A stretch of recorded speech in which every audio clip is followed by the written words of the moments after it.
El antejuicio que se promovió en contra del presidente Otto Pérez Molina tiene enfrentados a los magistrados de la Corte de Constitucionalidad. La presidenta de la CC, Gloria Porras, dijo que el asunto se había resuelto en forma política y que se debió hacer jurídicamente. El 18 de junio la CC otorgó un amparo provisional a la abogada Karen Fischer, por medio del cual se detuvo un proceso de antejuicio en contra del mandatario, promovido por el diputado del partido WINAC, Amílcar Pop, en el cual señala a Pérez Molina de incumplimiento de deberes, asociación ilícita y encubrimiento propio, porque supuestamente está involucrado en casos de corrupción. Se está decidiendo políticamente un asunto que debiera ser resuelto jurídicamente. El analista independiente Renzo Rosal considera que en la CC hay intereses políticos partidistas y que dejan al descubierto la falta de independencia en esa institución.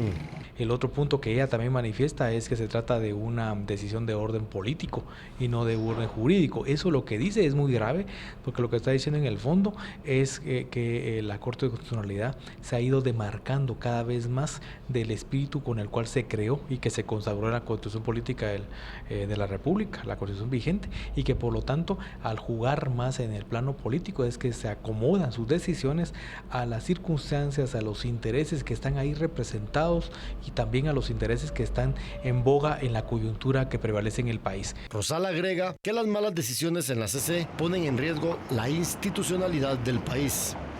De todo lo que se ha pensado y se ha dicho sobre la Corte de Constitucionalidad se ha dicho desde fuera.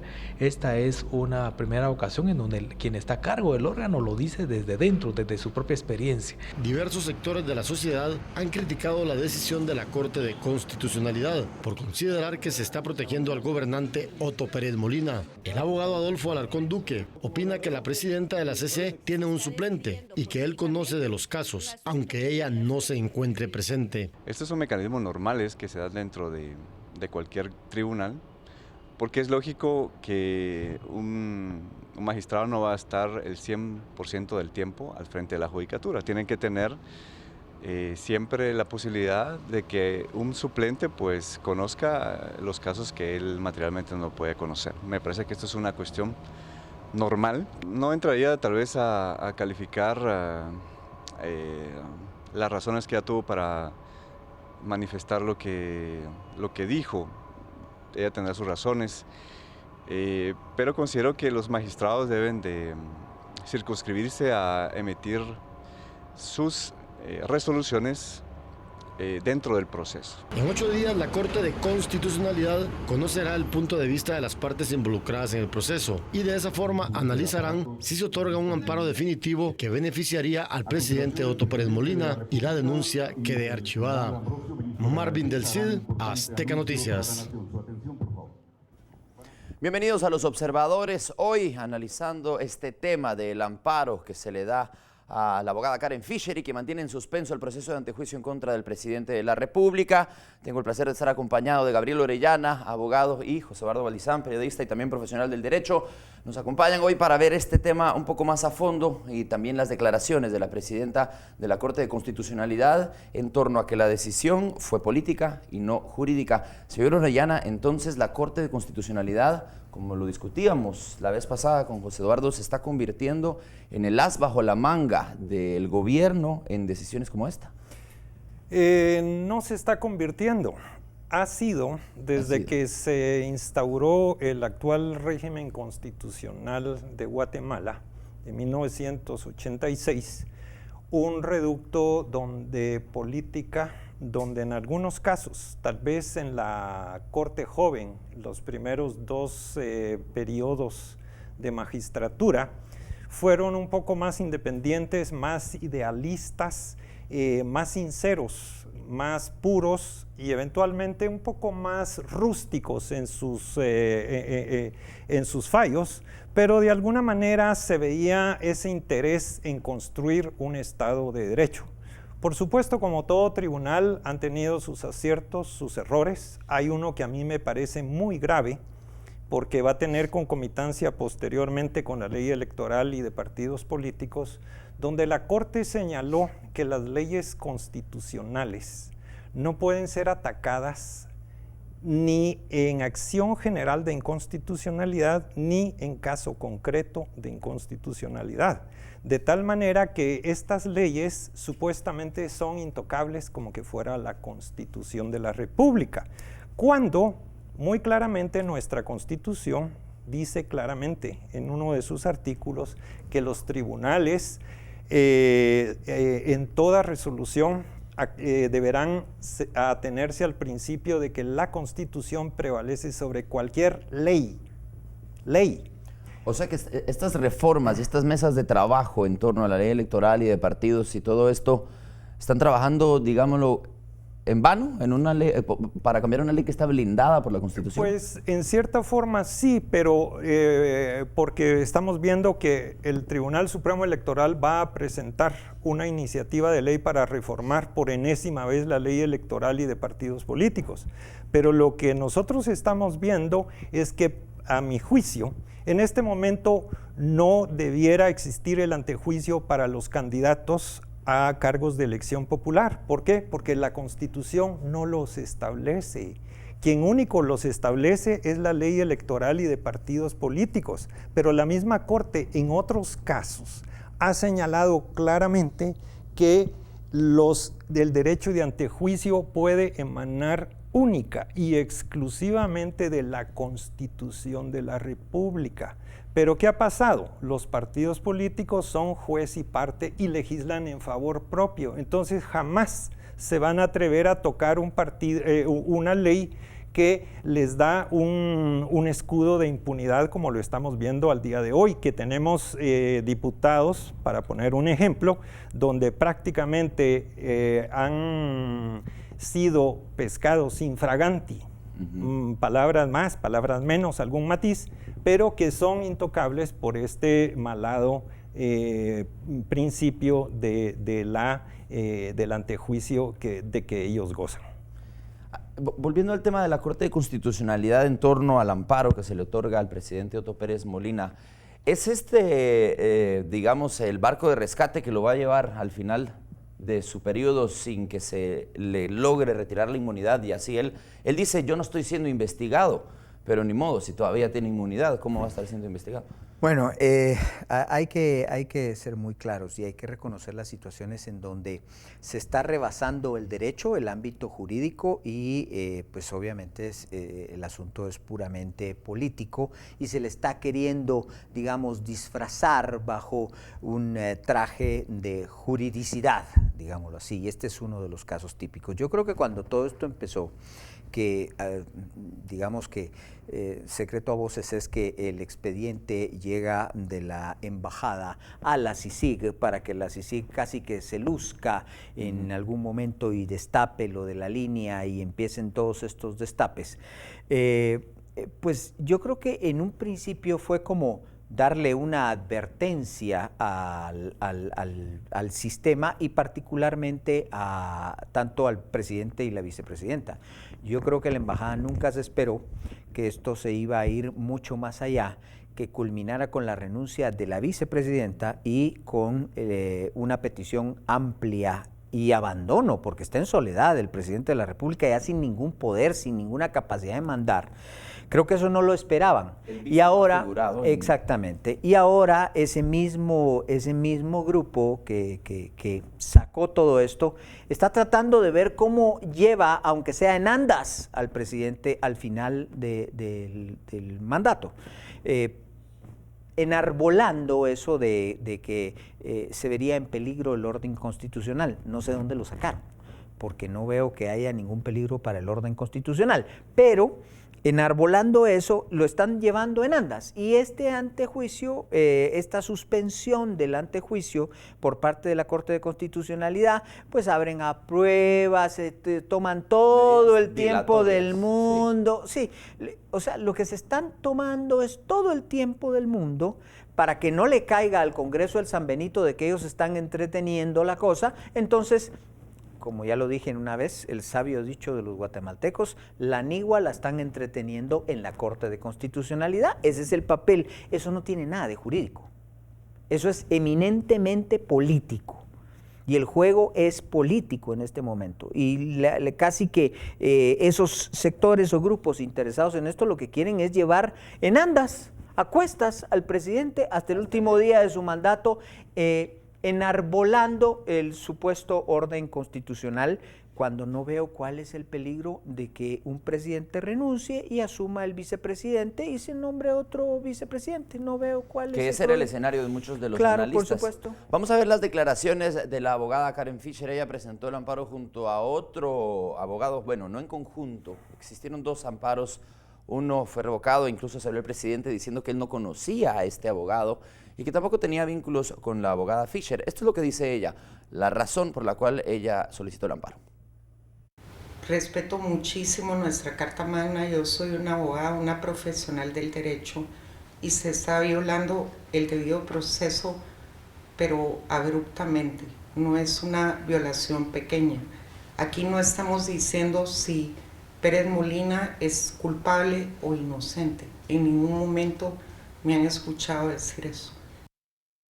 Bueno, señalamientos de la abogada Fischer. Vamos a la pausa. Al regresar, la opinión de nuestro invitado y de José Eduardo Valdizán en torno a estas declaraciones y a este polémico amparo que viene a dejar en suspenso el antejuicio en contra del presidente de la República. Regresamos.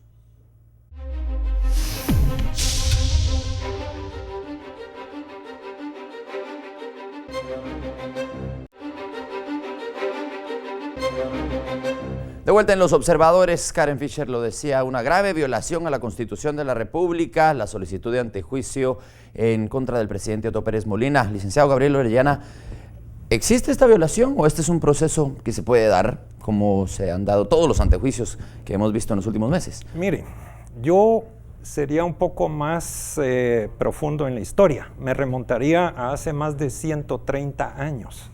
El primer antejuicio que se declaró procedente en Guatemala fue contra Pedro Molina, presidente del Estado de Guatemala.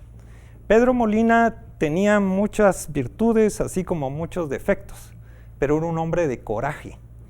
Pedro Molina no se escudó tras las enaguas de su señora esposa, la señora que vemos ahí en la Séptima Avenida, ni reclamó debido proceso ni nada. Él, como político que era y sabedor de las responsabilidades que tenía enfrente por ocupar un cargo de tanta distinción, dijo amén, me someto al proceso, y lo ganó.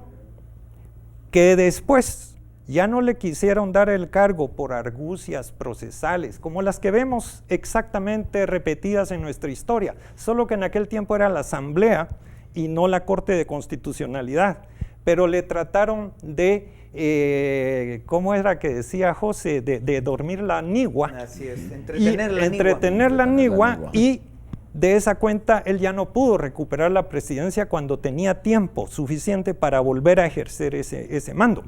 Pero aquí hay una cuestión que a mí, desde un principio de hermenéutica jurídica, no me hace sentido.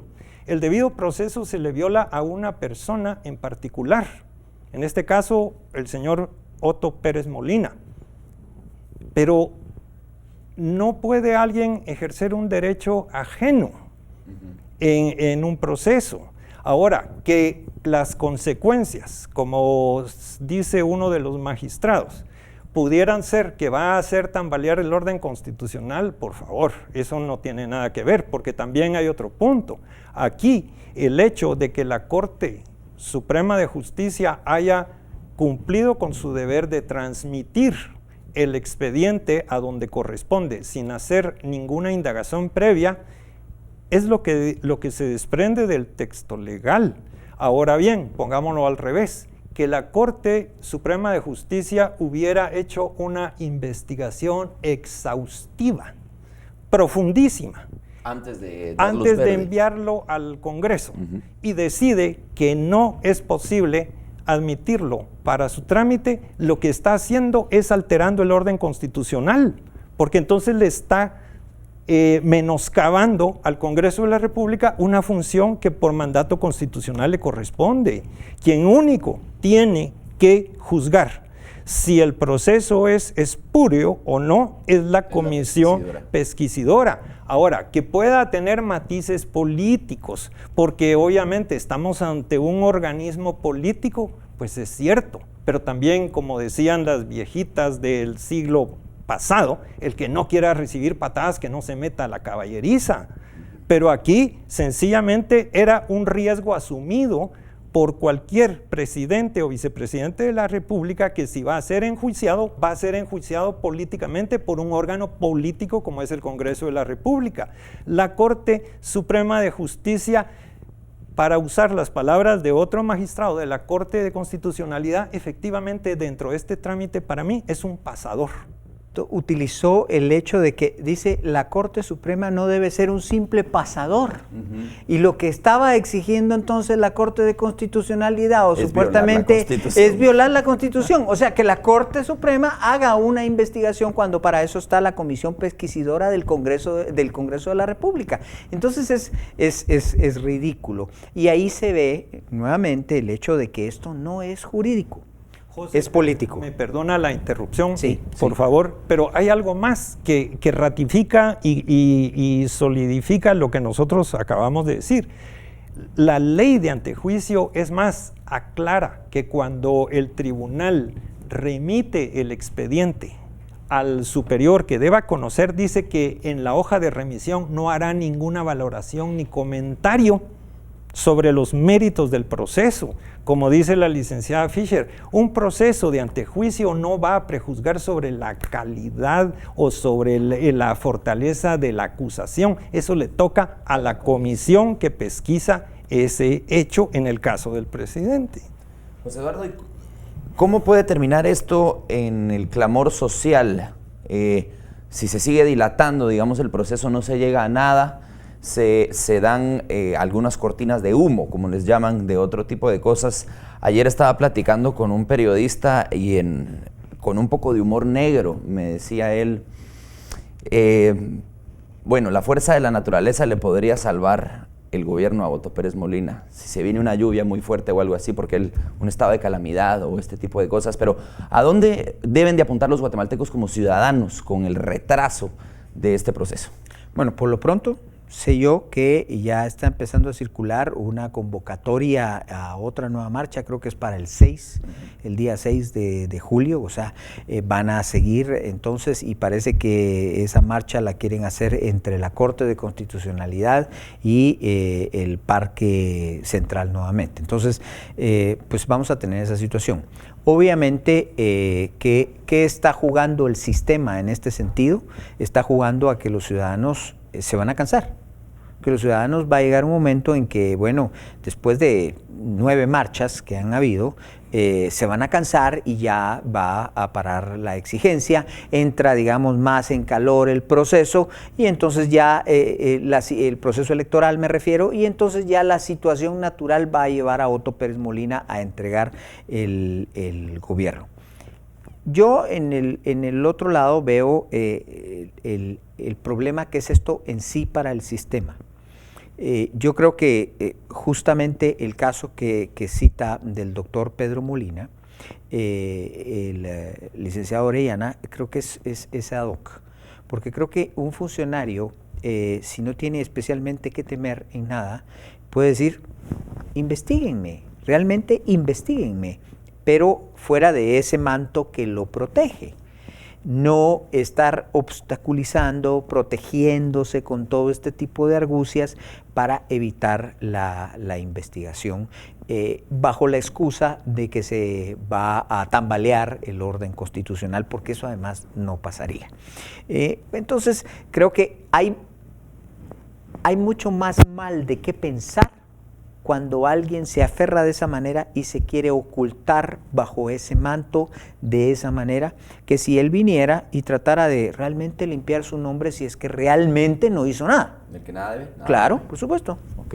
Vamos a la pausa. Está el análisis en la mesa de los observadores sobre el amparo de la Corte de Constitucionalidad ante el proceso de antejuicio contra el presidente. Regresamos con las conclusiones de nuestros invitados y también hay una interrogante: ¿qué es prioritario en este año electoral? ¿Los antejuicios que se llevan en contra de 2 de los candidatos que están arriba en las encuestas o el antejuicio en contra del mismo presidente? Volvemos.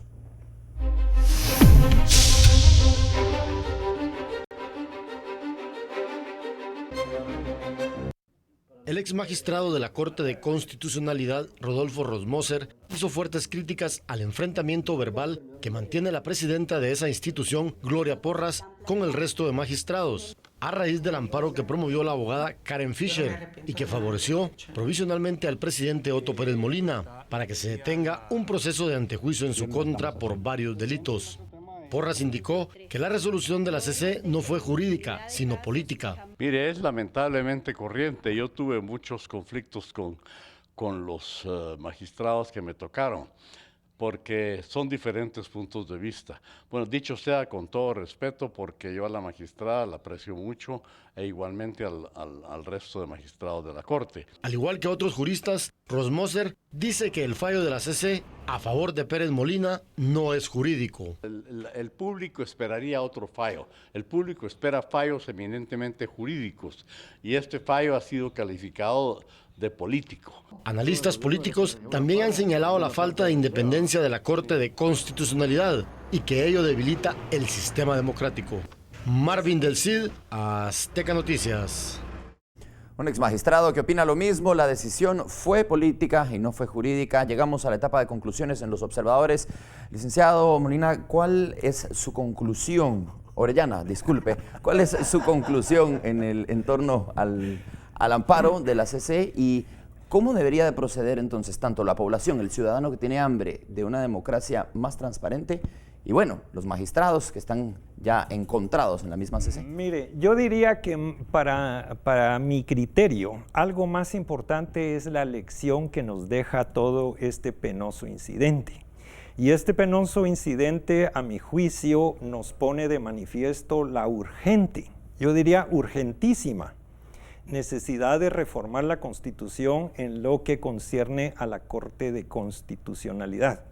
Es inaudito que los 5 magistrados titulares que la integran tomen posesión el mismo día y salgan el mismo día. O sea que dentro de esa dinámica lo que van a hacer es ir tarde o temprano a apañar un régimen político cuando su labor supuestamente debe ser jurídica. Punto primero. Debe reformarse la Constitución en cuanto concierne a los partidos políticos. ¿Por qué? Porque sencillamente poner modificaciones a la ley electoral y de partidos políticos es curar un cáncer con un analgésico en este momento.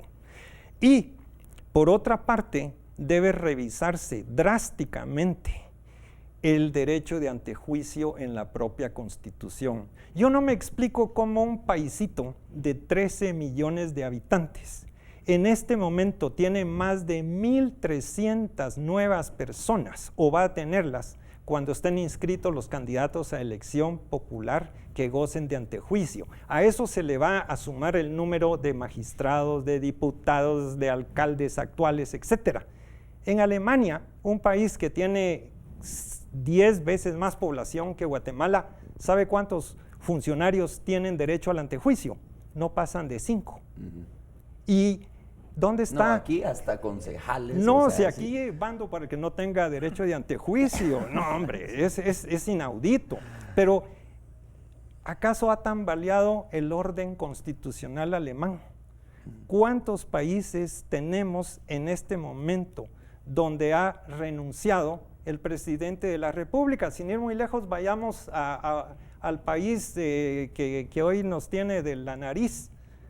El presidente Nixon renunció de su cargo. ¿Y qué pasó? Nada.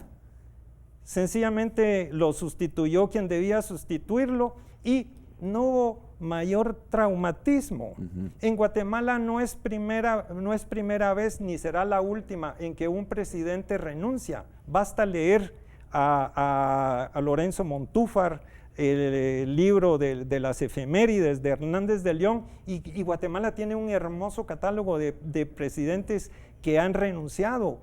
Hubo un año en que en solo un año 4 presidentes renunciaron. O sea, tenemos experiencia en eso, que no nos vengan con cuentos gringos, pues. José Eduardo, su conclusión en torno... Lo peor es que ni siquiera son cuentos gringos, porque ellos, en su actuar, también los funcionarios son muy, muy responsables.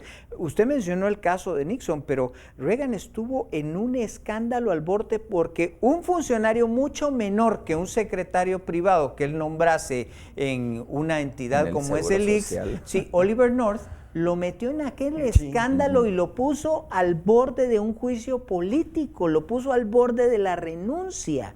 Y era un funcionario al cual él, en teoría, ni conocía directamente. Ahora ya no digamos, por Dios, que un presidente nombre a su secretario personal, lo nombre en el ICS y este vaya a hacer barrabasada y media al lugar. No, es inconcebible. No hay peor cosa para el orden constitucional que proteger a los funcionarios. Y no hay más fortaleza para el orden constitucional que la gente y todos los funcionarios estén sujetos a la misma ley y de la misma forma.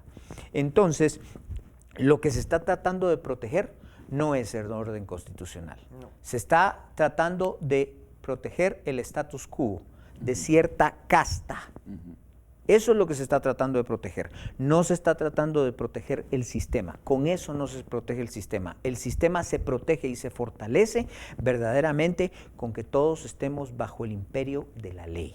Y lo que están haciendo verdaderamente es monstruoso. Nada tiene de jurídico y es eminentemente político. La tarea de la Corte de Constitucionalidad ahora va a ser entretenernos la nigua y llevar en andas al presidente para que entregue el poder.